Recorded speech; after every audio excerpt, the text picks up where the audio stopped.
mid-1995 to early 2000s, and I was actually there the day that they actually found or detected fire ants.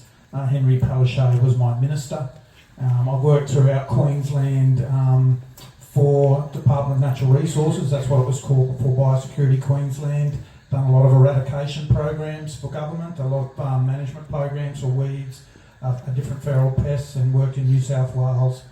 Made the silly mistake of coming down and working in the Minister's offices as a Senior Policy Officer for Biosecurity and Natural Resource Management, and today I still do Biosecurity Consultancy, but also with a organisation, a volunteer organisation, grassroots, called Property Rights Australia. We've been around for 20 years, and we've got rural and urban people, and we stand up for people's property rights when we're under threat. And I'm the chair, for a couple of years. And so we believe that if you own private property, you should have exclusive use, exclusive access, and dare I say, the ability to make a profit off your land. And so if we just skip through, so I won't go into about how fire ants, we all know basically how they got there. If we just skip that slide. The eradication strategy, as you know, it's promoted, the horseshoe strategy. There's been a few different maps over the last 23 years of the program of how it's been managed. As you know, this is the main one I really wanted to talk about, and it's a takeaway tonight. This is what they use for all, this is the basis of biosecurity and how they manage all pest species. So if you look at prevention over here, and that's why we've got strong borders, we should always try and keep things out.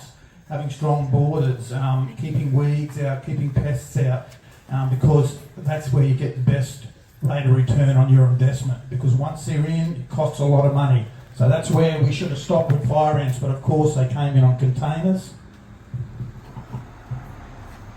And this is the entry of pests. So once they get in here, we should jump on anything as soon as possible.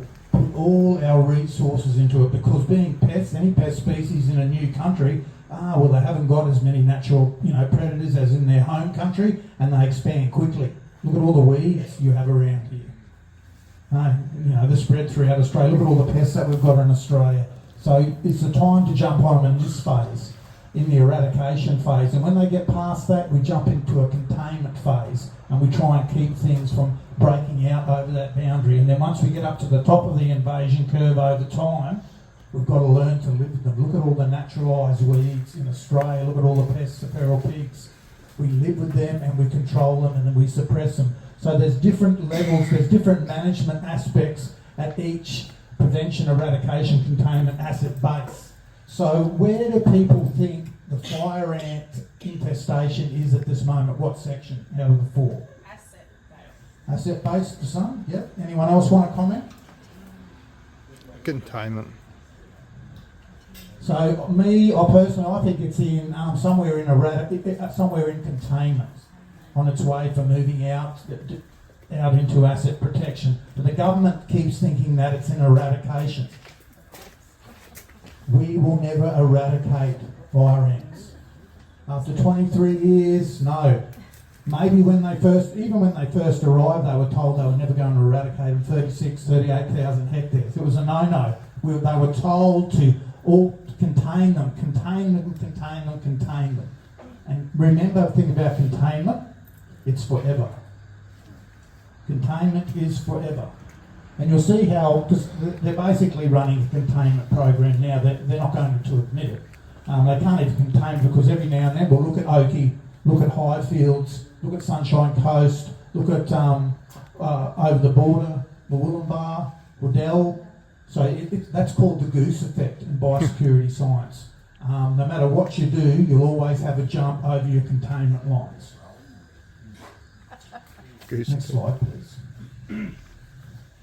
So the government current-led approach, they're heavy-handed. So and that's what you do in an eradication program. You've got to really jump on things quickly, but as we know, it's not really an eradication program. But that's the way they're acting. You've got to let me on your property. We're going to bait your property whether you like it or not. We've got the badge. We're coming with all the cops. We're going to push our way in. It's disengaging and leading to discontent and fear of reporting. People don't want to report they've got fire ants because you're going to have the cops around. Cost shifting to local government and the community. Local governments are now complaining because they're starting to pass over a lot of those costs for local government to treat their own land, but the state hangs on to the money. Most importantly, they're disrespecting people's property rights and individual differences. Don't you think after 23 years that they would have come up with some non-chemical means to control fire ants? And they're there. Trevor's just talked about them. They're there in the States.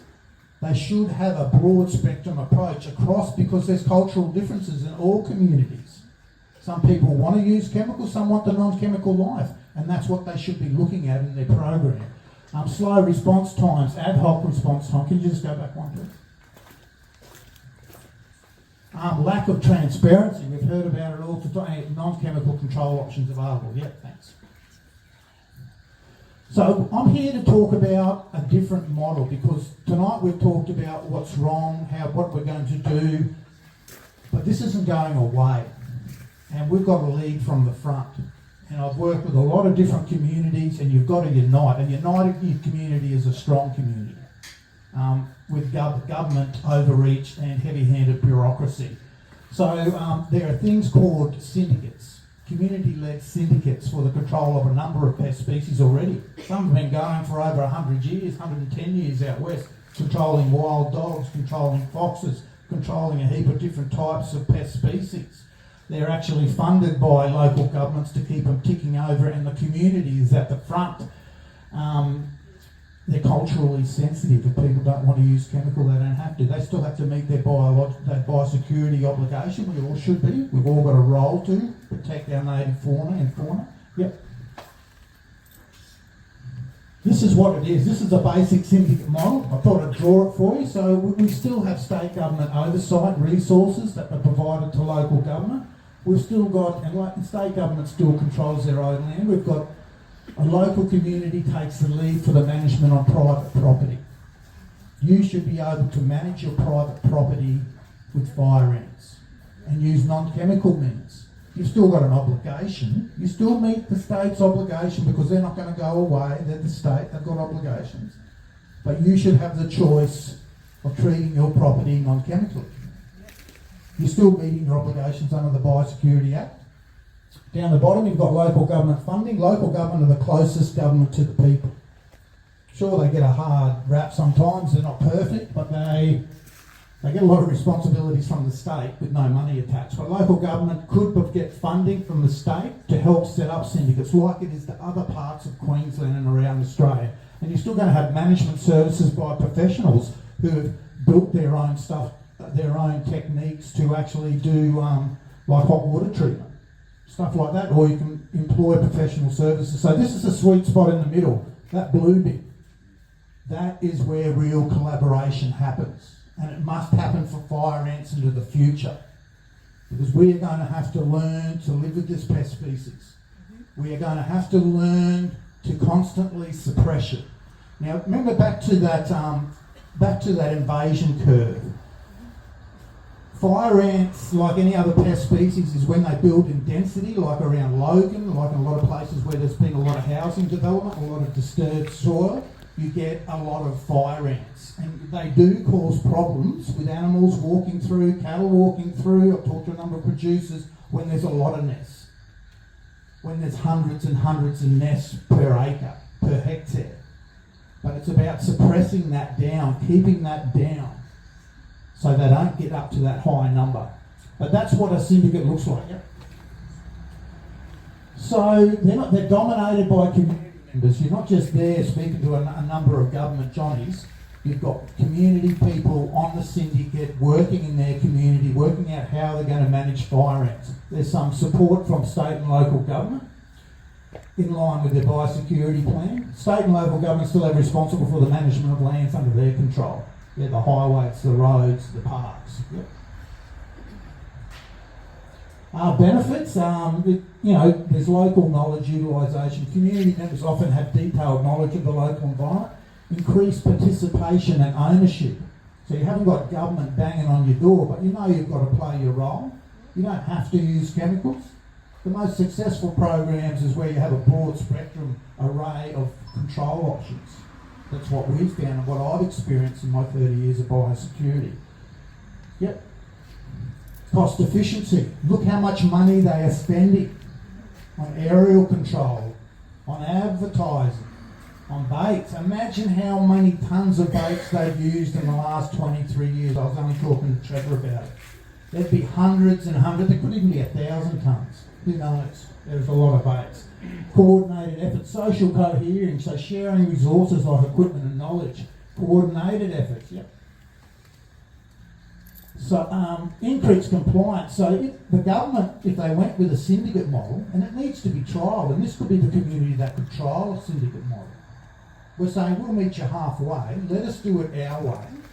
Let us treat it the way that's still effective, but we don't want aerial baits. If people want to bait using chemical baits, they'll have that option. But we need other options, and that's what Sarah and I and other people have been working on with other communities. Yep.